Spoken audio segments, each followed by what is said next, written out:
Channel के दर्शकों को मेरा स्वागत है।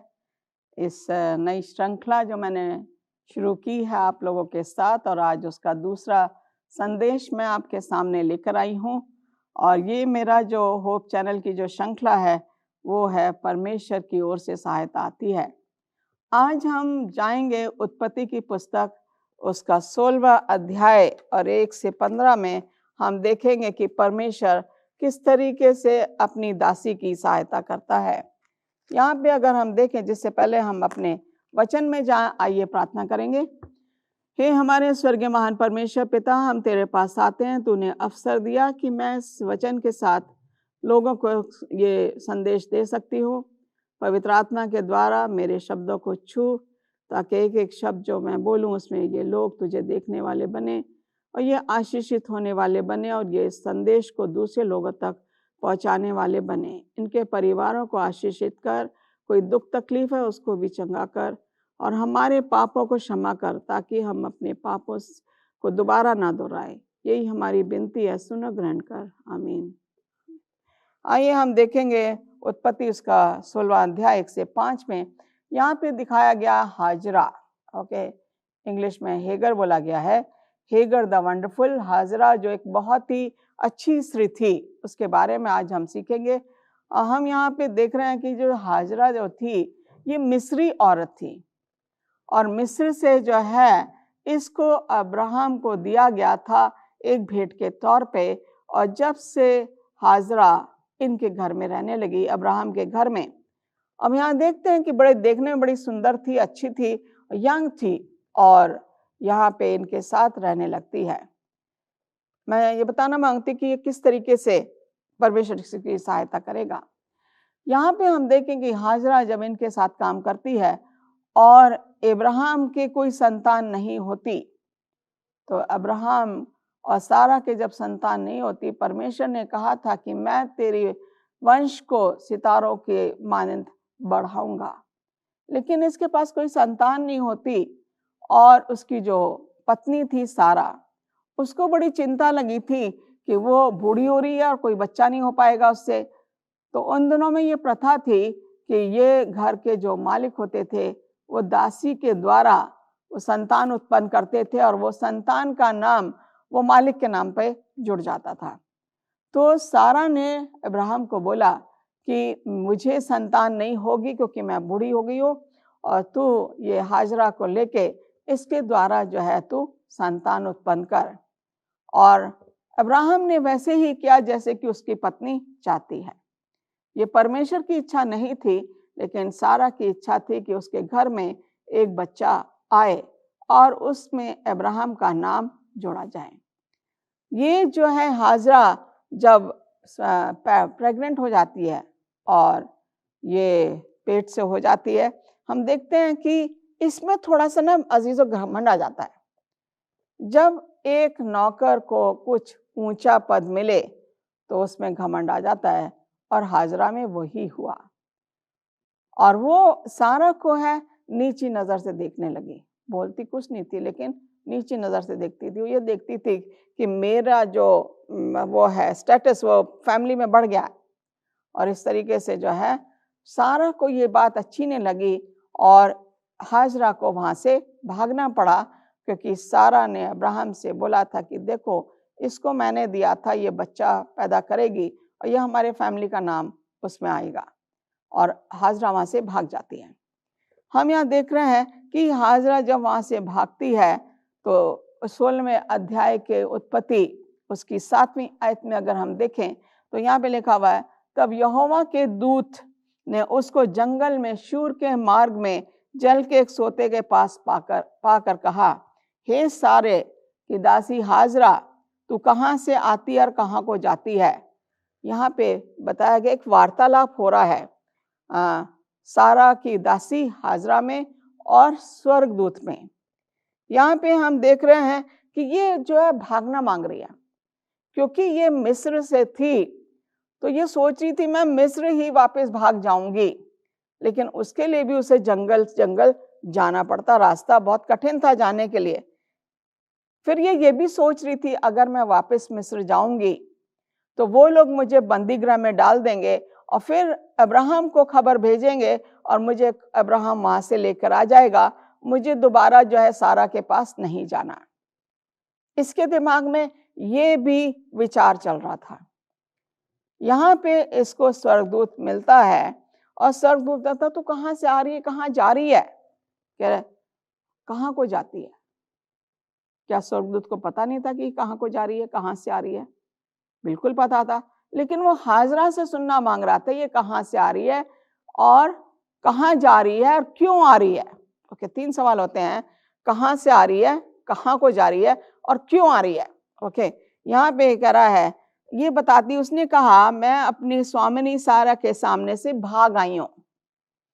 उसने सच बोला, मैं अपनी स्वामिनी सारा के सामने से भाग आई हूँ। जब वह ऐसे बोलती है तो हम ये देखते हैं उसने सही सही जवाब दिया। स्वर्गदूत ने सीधा सीधा जवाब पूछा और उसने सीधा सीधा जवाब दे दिया। यहाँ पे जो है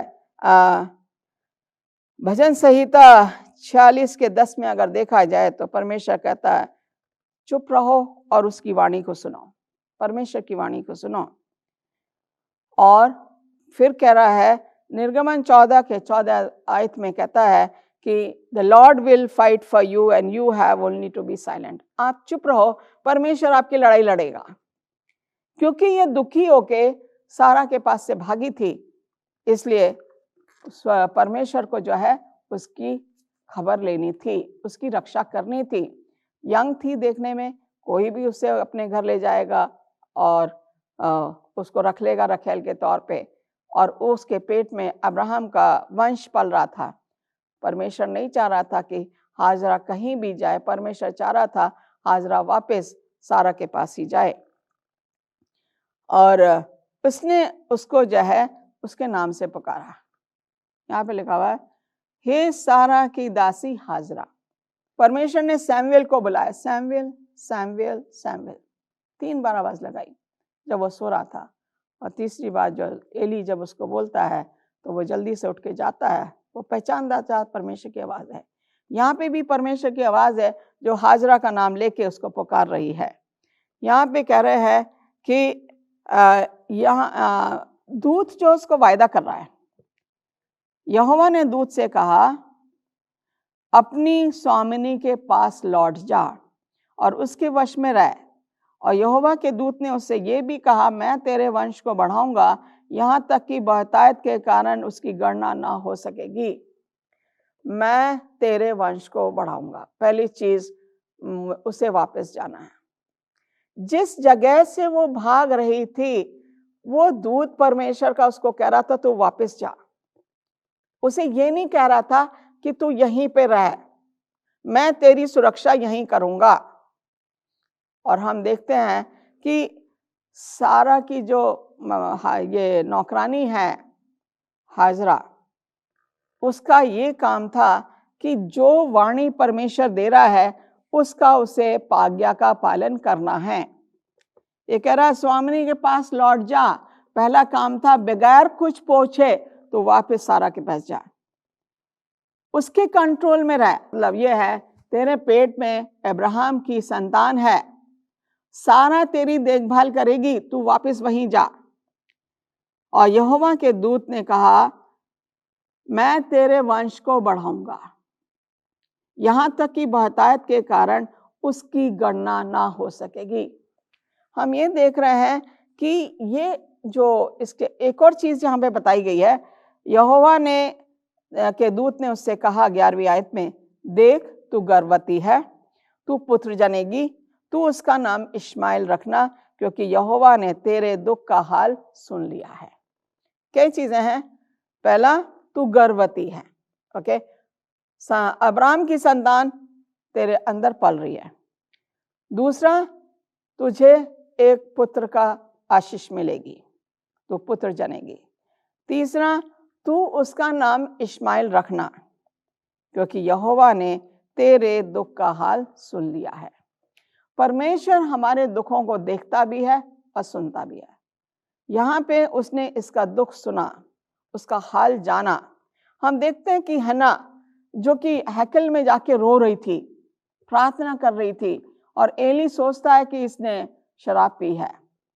और एली को जो है कंफ्यूजन हो जाता है और वो देखता है कि ये रोती जा रही है, प्रार्थना में लगी हुई, वो सोचता है शायद शराब के नशे में ये गिड़गिड़ा रही है। परमेश्वर ने वहां भी उसकी आवाज सुनी। हन्ना ने कहा, मुझे एक पुत्र देना, ये मैं तेरी सेवा में लगा दूंगी। उसने अपना कमिटमेंट कर दिया, परमेश्वर तू मुझे संतान देगा, मैं वापस तेरे हवाले कर दूंगी। और मैं देखती हूं कि जब हम परमेश्वर से कोई कमिटमेंट करते हैं तो परमेश्वर हमारे जो हम उससे वायदा करते हैं उसको पूरा करते हैं। और हन्ना का जो उसको भी पुत्र पैदा हुआ। वो भी जब बच्चे ने दूध छुड़ाया तो उसको मंदिर में एली के पास छोड़ के गई। एली को बताया कि ये वही हूं मैं जो बच्चे के लिए रो रही थी, ये परमेश्वर का दिया हुआ है, ये परमेश्वर के हैकल में रहेगा, यहीं पलेगा। और सैमुएल वहां पे पला, वहीं पे बड़ा, एली की निगरानी में। परमेश्वर ने उसकी प्रार्थना को सुना। हन्ना ने कमिटमेंट किया कि मैं जो करूंगी मैं दूंगी, और उसने अपने बेटे को मंदिर की सेविकाई में लगा दिया। और हम जानते हैं कि सैमुएल कितना बड़ा नबी बन जाता है। यहाँ पे इससे वायदा किया जा रहा है, परमेश्वर सुन रहा है और इसको बोल रहा है कि तू एक पुत्र जनेगी, उसका नाम इश्माइल होगा। जब हम देखते हैं कि परमेश्वर ने तेरा दुख और हाल सुन लिया है, क्योंकि यहोवा ने तेरे दुख का हाल सुन लिया, और वह मनुष्य बनेले गधे के समान होगा। गधा जो है वो स्टबन हेडेड होता है। गधा जो अपनी मनमानी करता है और कह रहा वो पुरुष उसके समान होगा, उसका हाथ सबके विरुद्ध उठेगा और वह अपने सब भाई बंधुओं के मध्य में बसा रहेगा। तब यहोवा का नाम जिसने उससे बातें की थी अताई लरोई रख कर कहा, क्या मैं यहाँ भी उसको जाते हुए देखने पाई और देखने के बाद भी जीवित रही। हन्ना हाजरा ने देखा परमेश्वर उससे बात कर रहा है। वो बड़ी आशीषित स्त्री थी कि परमेश्वर उससे बात कर रहा है। वो कह रहा है, ये कह रही है कि अताए एलॉय, ओके, अताए एलरॉय।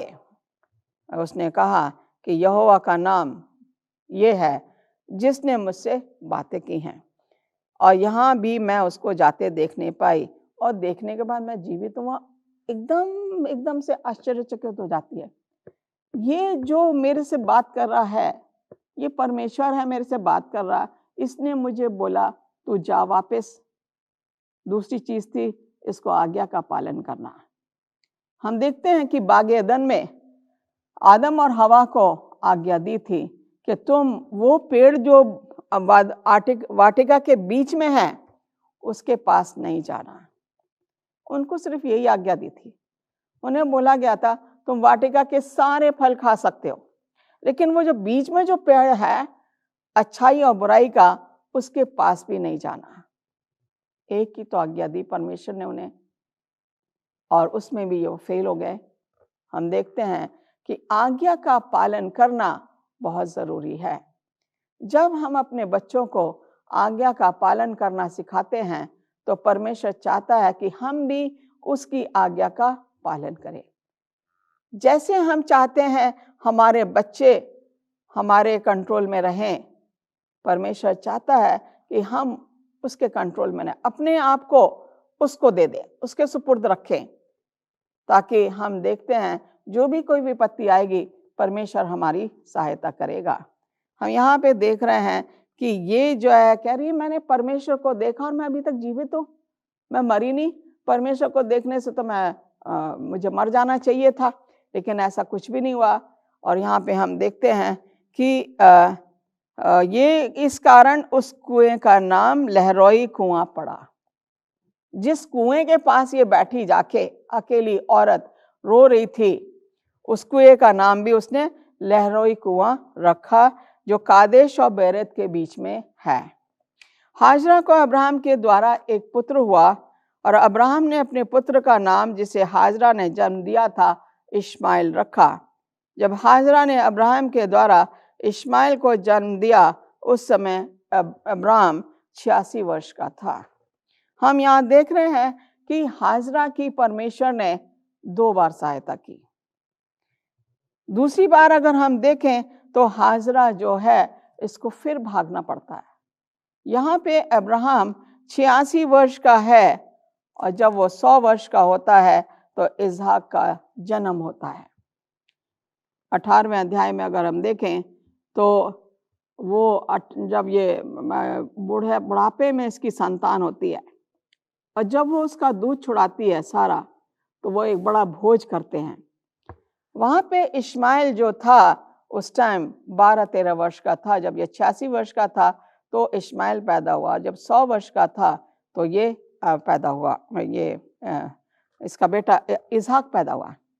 हम यहाँ देख रहे हैं कि जब इनकी भोज हो रहा था, अब्राहम ने बहुत बड़ा भोज किया और भोज करने के बाद जब भोज चल रहा था, इश्माइल ने उसका मजाक उड़ाया इसहाक का, और सारा ये सब देख रही थी। और हम देखते हैं कि दूसरी बार सारा ने अब्राहम से बोल के इसको हाजरा को और उसके बेटे को उस घर से बाहर किया। और अब्राहम को जो है ये बहुत भारी पड़ा कि उसे हाजरा को जो है भेजना पड़ा। हम यहाँ देखते हैं कि ये जो है जब दूसरी बार जब अब बच्चे को लेके भागती है तो फिर वो यहाँ पे बच्चा जो है रो रहा है, और जब वो रो रहा है ये छोड़ देती है उसको। और हम देखते हैं कि ये जो है बच्चे को एक झाड़ी में छोड़ के और वहाँ से दूर हट जाती है, वहाँ पे फिर से रोना शुरू करती है। जब ये फिर से रोती है तो हम देखते हैं कि ये जो है 21वें अध्याय की उत्पत्ति में देखें तो इसे फिर से जाना पड़ता है। और परमेश्वर कहता है इब्राहिम को, हालांकि इब्राहिम नहीं चाहता था कि उसको वहां से भेजा जाए, लेकिन परमेश्वर कहता है कि इसको जो सारा कह रही है उसको मान, जो बात सारा तुझसे कहे उसे मान, क्योंकि जो तेरा वंश कहलाएगा वो इसहाक से चलेगा। परमेश्वर ने कहा मैं इसके वंश को मल्टीप्लाई करूंगा। हम देखते हैं कि इसहाक के वंश, इसहाक से ही अब्राहम का वंश चलना था। और परमेश्वर ने यह आज्ञा दी कि जो सारा कह रही है हाजरा को और इश्माइल को यहाँ से भेज दे। उसको वो जो है उनको भेजना बहुत भारी लगा, लेकिन अब्राहम को आज्ञा का पालन करना था और उसने आज्ञा का पालन किया। हम देख रहे हैं यहाँ पे कि इसको फिर से घर छोड़ना पड़ता है। दूसरी बार जो है फिर यहाँ पे जब ये रोती है दूर बैठ के, हम देख रहे हैं कि अब्राहम ने उसे सुबह सुबह तड़के विदा किया, उत्पत्ति 21 के 14 में, और थैला और खाना भी दिया, पानी भी दिया उसे, और वह चली गई और बेशर्बा के जंगल में भटकने लगी। जब थैली का जल समाप्त हो गया तब उसने लड़के को झाड़ी के नीचे छोड़ दिया और जाके सामने ये सोच के बैठ गई, मुझको लड़के की मृत्यु ना देखनी पड़े। कोई भी मां ये नहीं चाहती कि उसका बेटा उसके सामने मरे या उसका बच्चा उसके सामने उसकी जान जाए। यहाँ पे परमेश्वर फिर आता है 17वीं आयत में, अगर देखें उत्पत्ति 21 की 17वीं आयत में, परमेश्वर ने उस लड़के की सुनी और ये चिल्ला के रोने लगी। परमेश्वर ने उस लड़के की सुनी और उसके दूत ने स्वर्ग से हाजरा को पुकार के कहा, हे हाजरा तुझे क्या हुआ, मत डर, क्योंकि जहां तेरा लड़का है वहां से उसकी आवाज परमेश्वर को सुन पड़ी है। उठ, अपने लड़के को उठा, अपने हाथ से संभाल, क्योंकि मैं उसके लिए एक बड़ी जाति बनाऊंगा। ये दूसरा वाक्य है कि यहाँ पे परमेश्वर उसका कह रहा अपने लड़के को संभाल, उठ जा, उसको पानी पिला, उसके पास ही झरना है। और ये उठती है, लड़के को पकड़ती है, उसको वहां पे पानी पिलाती है और ये वहीं पे रहना शुरू कर देती है। यहाँ पे कह रहे हैं कि परमेश्वर ने उसकी आंखें खोल दी और उसको पानी दिखाया और वो पानी लेके जो है उसने थैली में पानी भरा और लड़के को पिलाया। यहाँ पे दूसरी बार है हाजरा के साथ ये वायदा किया गया, कह रहा है कि मैं मत डर, जहां तेरा लड़का है वहां से उसकी आवाज परमेश्वर को सुन पड़ी है, क्योंकि उठ अपने लड़के को उठा, अपने हाथ से संभाल, क्योंकि मैं उसके द्वारा एक बड़ी जाति बनाऊंगा। हम देखते हैं ईश्वर ने बोला कि आइजक से, इसहाक से वंश चलेगा अब्राहम का। अब्राहम का वंश इस्माइल से भी चला। अगर आप इसको पढ़ें और देखें बाइबल में तो पता लगेगा इस्माइल के 12 बेटे हुए थे और इसहाक के 2 बेटे हुए थे, याकूब और एसौ, और याकूब के 12 बेटे हुए। तब इजरायली लोग जो है बढ़ने लगे। इस्माइल के ऑलरेडी 12 बेटे हुए और ये धुनरधारी बन गया, जंगल में जाता था और जंगल में घूमता रहता था और परान नामक जंगल में रहा करता था। और उसकी माता ने उसके लिए मिस्र देश से स्त्री मंगवाई, क्योंकि वो मिस्री थी, वो वापस बुत परस्ती में चले जाते। लेकिन परमेश्वर ने उसके बेटे को भी बरकत दी, उसको भी बरकत दी और उसकी सहायता करी। हम यहाँ देख रहे हैं कि जब भी हम परमेश्वर के सामने गिड़गिड़ाते या रोते हैं, कोई भी परेशानी है, परमेश्वर बहरा नहीं है, परमेश्वर सुनता है और सुन के वो हमें एकदम से जवाब भी देता। कभी हाँ में जवाब आता है, कभी ना में जाता है। हाजरा जो थी मिस्री औरत थी, अन्य जाति को जाहिर करती है, लेकिन परमेश्वर ने उसको आशीष दी, इस्माइल के द्वारा आशीष दी, क्योंकि वो अब्राहम का पुत्र था, पहला पुत्र था। अब्राहम का जो सारा से पहला पुत्र था वो इसहाक था और इसहाक के द्वारा परमेश्वर ने कहा इससे अब्राहम का वंश चलेगा।